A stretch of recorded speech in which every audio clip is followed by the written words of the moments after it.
Assalamu alaikum wa rahmatullahi wa barakatuh, and welcome back to our Hanafi fiqh class. We are doing the kitab known as Sunan of Maulana Zafar Ahmad Thanvi rahimahullah. We are dealing with the chapters regarding Tahara. So specifically we're dealing with Ghusl over here, a Fard Ghusl to be more specific.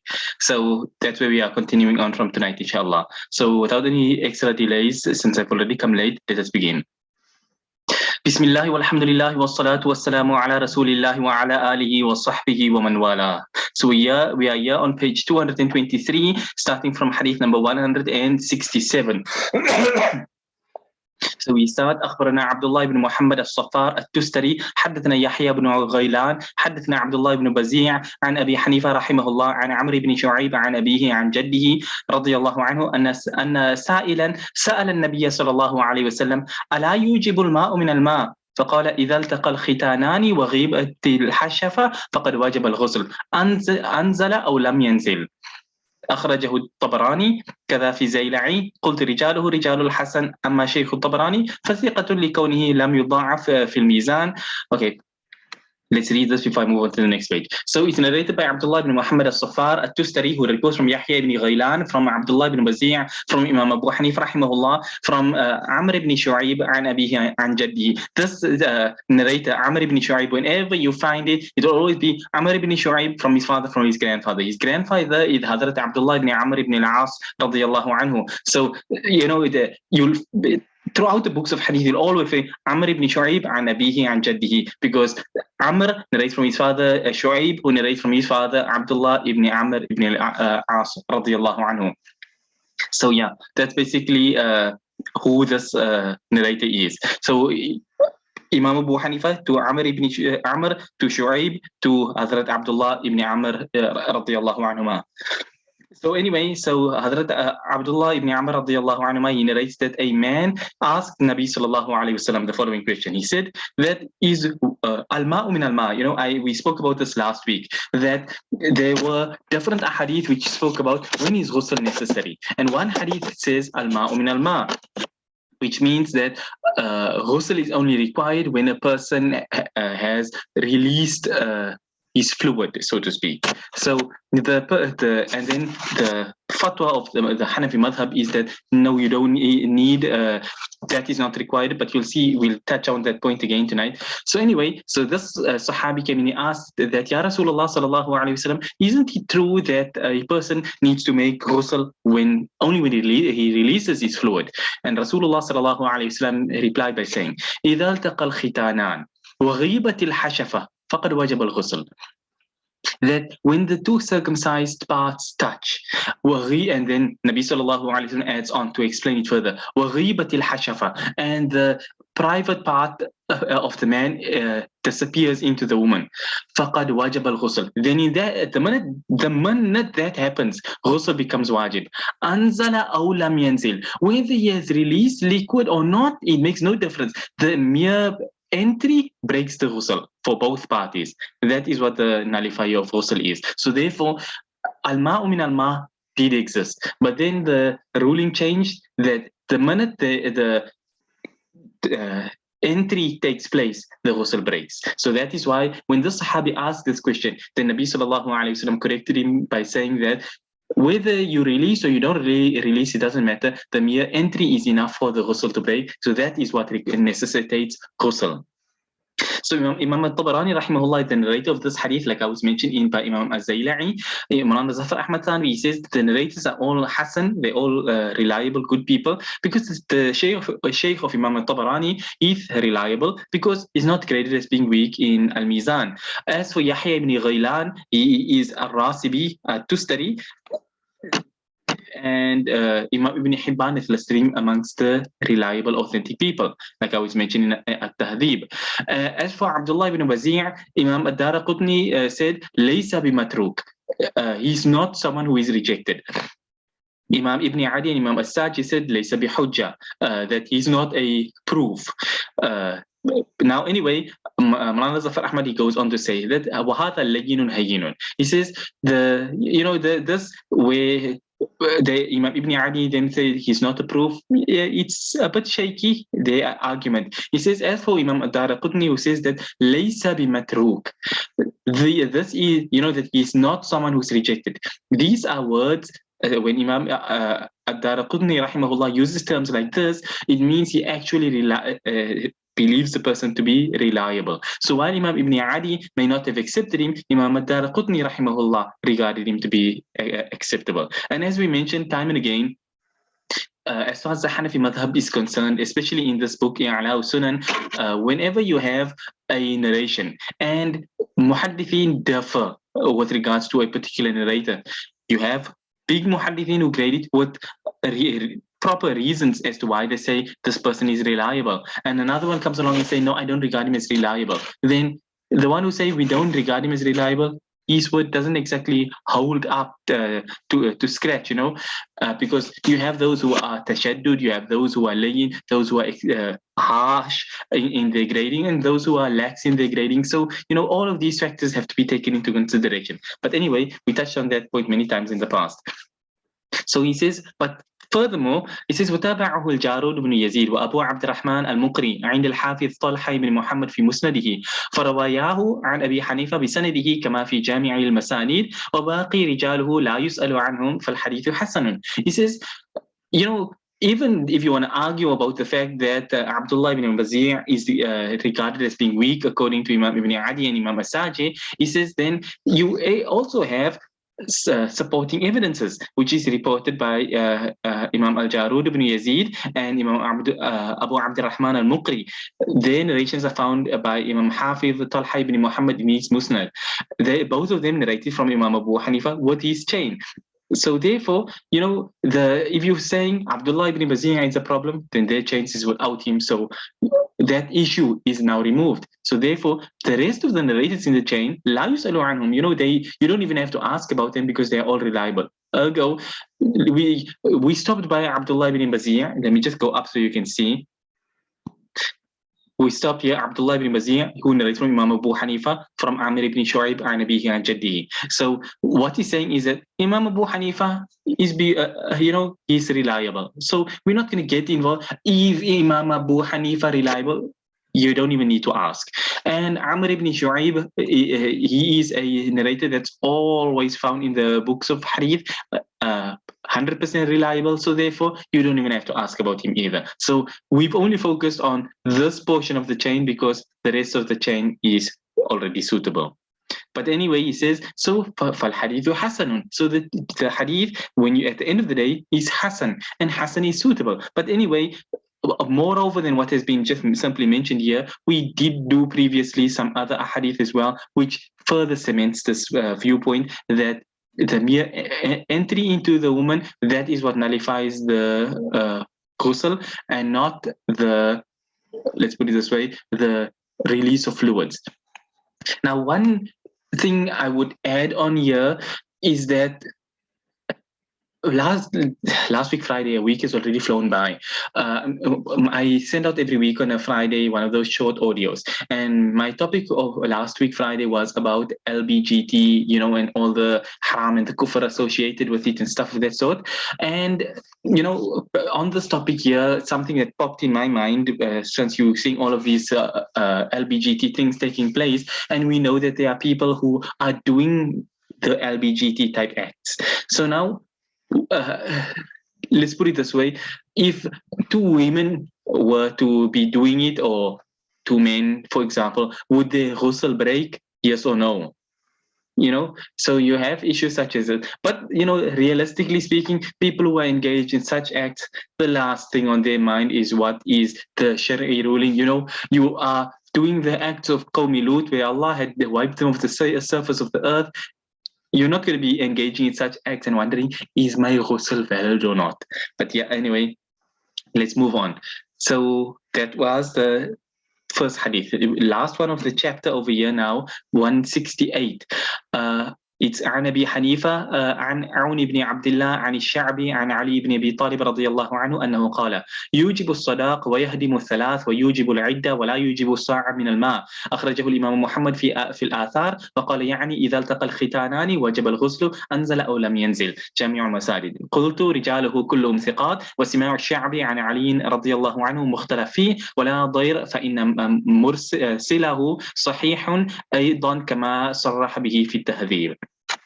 So our final hadith of this chapter is reported by Imam Abu Hanifa rahimahullah from Ma'un ibn Abdullah, from Imam Al-Sha'bi rahimahullah, from Hazrat Ali ibn Abi Talib radiyallahu anhu. And Hazrat Ali radiyallahu anhu made the statement that the narration is taken, as a snippet over here. In reality, there was a discussion that was taking place between the Muhajirin and the Ansar. When this incident where Hadrat Ali radiallahu anhu made the statement, because he was the hakim between the two groups.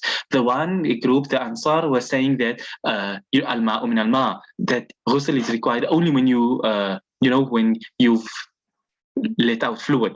Whereas the Muhajirin said no.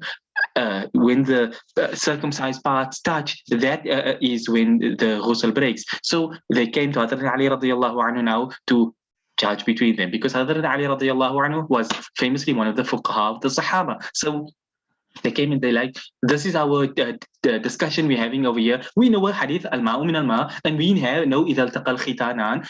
So there are two hadith. So which is the actual one? What is in other words, what's the fatwa?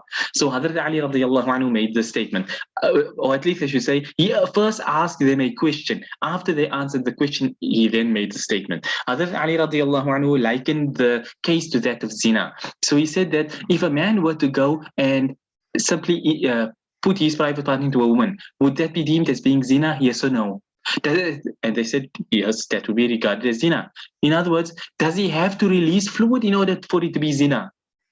Obviously, the answer was no. So therefore, Hazrat Ali radiallahu anhu used that as qiyas from his side to show that the mere entry is sufficient. It counts as zina. So therefore, the mere entry is what necessitates ghusl and not the release of the fluid. So anyway, then Hazrat Ali radiallahu anhu, part of the narration at least, it comes to this point that yujibu sadaq, that Mahr is a wajib, wa yahdimu thalath, and 3 talaqs breaks the marriage, wa yujibu al-idda, and idda is also an obligation, wa la yujibu sa'a min al-ma, and basically this is the point over here, that the rulings don't come in based on the fluid that is released. Zina it takes effect when you enter. Ghusl is required when you enter the woman, not when fluid is released. So Imam Muhammad rahimahullah reports it in Al-Athar, and he gives the meaning in simple terms, which is إِذَا الْتَقَى الْخِتَانَانِ, when the two circumcised parts touch, وَجَبَ الْغُسْلِ أَنْزَلَ أَوْ لَمْ يَنْزِلْ, then ghusl is required whether the fluid is released or not. It's Maulana Zafar Ahmad Tanvi. He says all of the narrators are reliable. He says as far as Imam Al-Sha'bi rahimahullah is concerned, did he actually hear directly, was he a direct student of Hazrat Ali radiallahu anhu or not? He say there's some ikhtilaf in this regard. Some say yes he was, some say no he was not. So he says that's not a problem for us as Ahnaf and according to the Maliki madhab as well. Why? Because Imam Al-Sha'bi rahimahullah is more than everything else, he was one of the early tabi'in. And when we say that when a tabi'i, a reliable tabi'i, reports something in a mursal form, he only got it from Sahaba. And thus, or at least I should say, he only got it from reliable people because he was there in the upper echelon with the early tabi'in who were learning by the big main Sahaba. So therefore, when they said something and they left out, for example, the narrator that they got it from, there were no liars and fabricators and stuff around at the time. So if they narrated something mursalan, that alone is sufficient.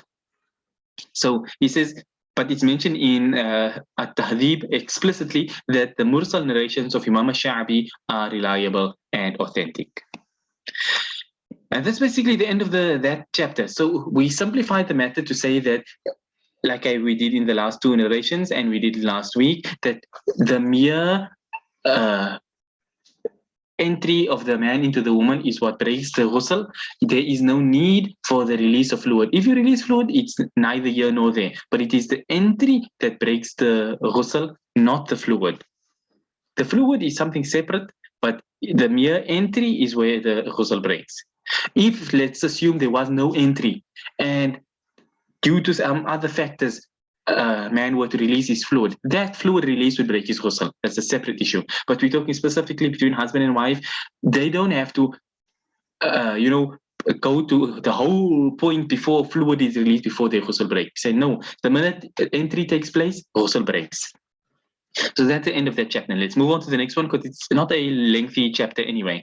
So hadith number 169, page 226, Babu wujubi al-ghusli min al-hayd wa nifas. The chapter that it is wajib to make ghusl from hayd and from nifas. Hayd, which you know is menstruation, nifas, which is the postpartum bleeding after a woman has given birth. So 169 عن عائشة رضي الله عنها أن فاطمة بنت أبي حبيش رضي الله عنها كانت تستحاض فسألت النبي صلى الله عليه وسلم فقال ذلك عرق وليست بالحيضة فإذا أقبلت الحيضة فدعي الصلاة وإذا أدبرت فاغتسلي وصلي رواه البخاري. Famous hadith, Hazrat Aisha radiallahu anha, she said that Hazrat Fatima binti Abi Hubaysh, she was a woman who was experiencing istihada. Tustahadu is a word from istihada. So she was bleeding for more than 10 consecutive days. It makes it that bleeding istihada. Istihada has its own rulings. Those who have experienced istihada, they should be aware of the rulings in that regard. But anyway, so she was experiencing istihada. So she came to Nabi sallallahu alaihi wasallam to ask that, I've been bleeding now for over 10 days. I say 10 days because, that's the Hanafi ruling. 10 is the days is the maximum. So anyway, she's saying that her blood she's been bleeding every day like this. What's the ruling? So Nabi sallallahu alaihi wasallam said, ذَلِكَ عِرْكٌ, that this is like a vein blood, it's that type of blood. وَلَيْسَتْ بِالْحَيْضَةِ, this is not hayd that you are experiencing. So فَإِذَا أَقْبَلَتِ الْحَيْضَةِ, so when your hayd begins, then leave salah. وَإِذَا أَدْبَرَتْ, and when your hayd ends, فَاغْتَسِلِي وَصَلِّي, then make ghusl and perform salah.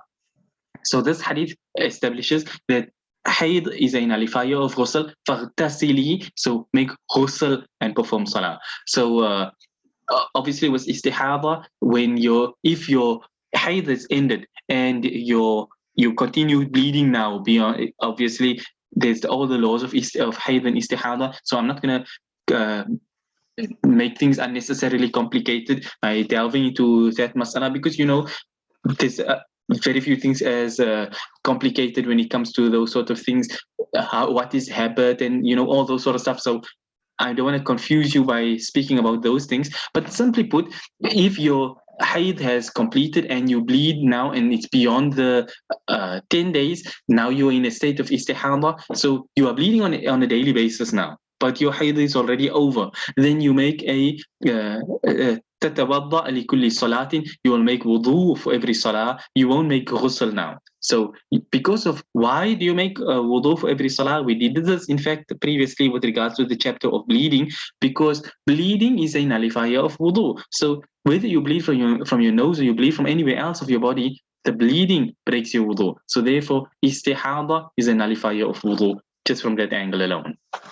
But anyway, so Rasulullah sallallahu alaihi wasallam simply said in this hadith that istihada is not a nullifier of ghusl. So make your ghusl, make your salah. You will make a fresh wudu for every salah if you are continuing to bleed in this manner. But your salah is only stopped during the period when you are on hayd. And of course, nifas is included in here because hayd and nifas go along hand in hand. But let's read the next narration, which is hadith number 170. عن معاذ رضي الله عنه مرفوعا إذا مضى للنفساء 7 ثم رأت الطهر فلتغتسل ولتصلي رواه الحاكم في مستدركه وإسناده صحيح على قاعدة الكنز المذكورة في خطبته.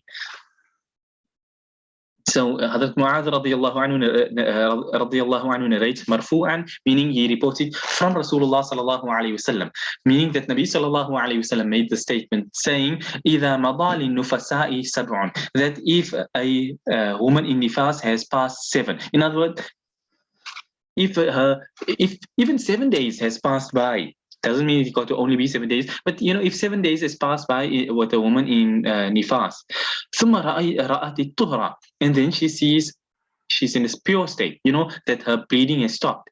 فلتغتسل ولتصلي, then let her make ghusl and let her perform her salah. In other words, some women have this idea that Nifaas is only 40 days. Nifaas is a maximum of 40 days, not that it is only 40 days. So sometimes you do have this misunderstanding, misconception, but simply put, that Nifaas is just simply a bleeding that you will experience after giving birth. So this bleeding can last, where your Haydh can last a maximum of 10 days, your Nifaas can last a maximum of 40 days. Good question that was asked here, and it's what I'm actually just speaking about right now. So after your Nifaas, you don't have to wait 40 days. The minute you see that the bleeding is stopped, immediately now, like how, for example, your normal habit of Haydh. And here's the thing, a woman also tends to have like you have a habit in Haydh, you also tend to have a habit with Nifaas. So if you are a woman and you've given birth multiple times, so your first child you will now see, and let's say, for example, your first Nifaas was 10 days, then you consider your regular habit in Haydh, your habit is 5 days, 3 days, 7 days, whatever the case may be. Now your Nifaas habit is 10 days. So next time you give it a birth again and you see 10 days, your bleeding stopped, and you are safe already, you can go and make ghusl and perform salah. Maybe it's different, and yes, women can change from time to time. So you may have 10 days the first time and the next time 20 days. So, but anyway, the point being that if you see after 10 days again, then you say, yes, it follows according to habit. So therefore, I've seen it's a pureness now. Tuhur has taken effect. So it's Nifaas is now over, and I will now make ghusl and start with salah immediately. So that is what the topic, at least as hadith, is about. That the minute tuhur sets in, Nifaas is over. Nifaas is not that you have to wait for 40 days to pass by. You just have to simply wait for the bleeding to stop. And if the bleeding don't stop and 40 days go by and you've exceeded 40 days now, and now it extends, then from the 41st day, this is now deemed as istihada, and you will now make ghusl and perform your salah again. So to simplify the matter once more, if your Nifaas ends in any period of time before 40 days, then you will consider that as being your purity taken effect, and you make your ghusl and you start your salah. If it lasts for 10 days, 20 days, 30 days, 39 days, or even 40 days, then you will consider all of that as Haydh, as Nifaas. If, however, you are bleeding, and now it continues, and 41 days you still see blood, then in this case you say, now, no. If it is your first time, okay, question over here, and the 40 days became salah qada. Okay, I'm actually replying to that point right now at the moment. So if it is your first child that you are having, and you bleed now for over 40 days, then your whole 40 days will be deemed as Nifaas, and the 41st day onwards will be deemed as istihada. So there will be no qada involved in this case. But if, for example, let's put it this way, your habit is 10 days. Let's put it this way, your habit is 10 days for Nifaas, and you had 2 children, both times it was 10 days. Then next time 10 days has passed and you're bleeding, 20, 30, 40, 41st day you're still bleeding, then you will say 10 days was your Nifaas and the rest was istihada. So then it would become qada, not in a situation where it's your first child, you don't exactly have a habit or anything of the sort. So that's how it will basically work, and Allah knows best. But okay, so that was the topic, that when your Nifaas ends, فَلْتَغْتَسِلْ وَلِتُصَلِّ, make ghusl and perform your salah. So when your Haydh ends, make ghusl and perform salah. When Nifaas ends, make ghusl and perform salah. When istihada is taking place, make wudu for every salah. That's basically the ruling with regards to those three. He says the narration is reported by Imam al-Hakim rahimahullah in his Mustadrak. Imam Muttaqi al-Hindi mentions it in Kanz al-Umal, and the chain of narration is deemed to be authentic according to the principles that Imam Muttaqi al-Hindi has put down in his introduction to his kitab. So according to Imam Muttaqi al-Hindi, the narration is authentic.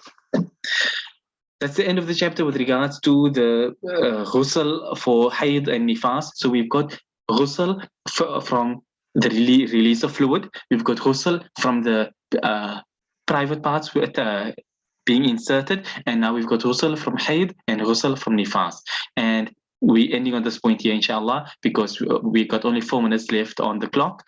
But in our next class, inshallah ta'ala, we will begin from this next chapter, which is Babu Jawaz Tarkil Ghusli min Ghusli al-Mayyit. So, but that will be next week with Thursday, inshallah ta'ala.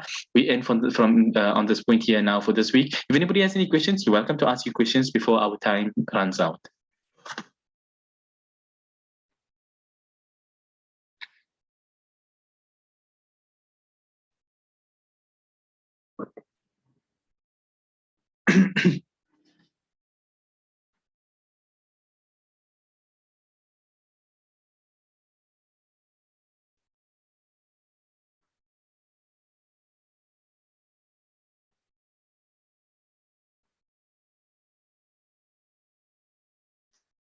Okay, it doesn't look like we have any questions, so we'll end on this point here then, and we'll resume on Monday with tafsir then, same time, 9 p.m. inshallah.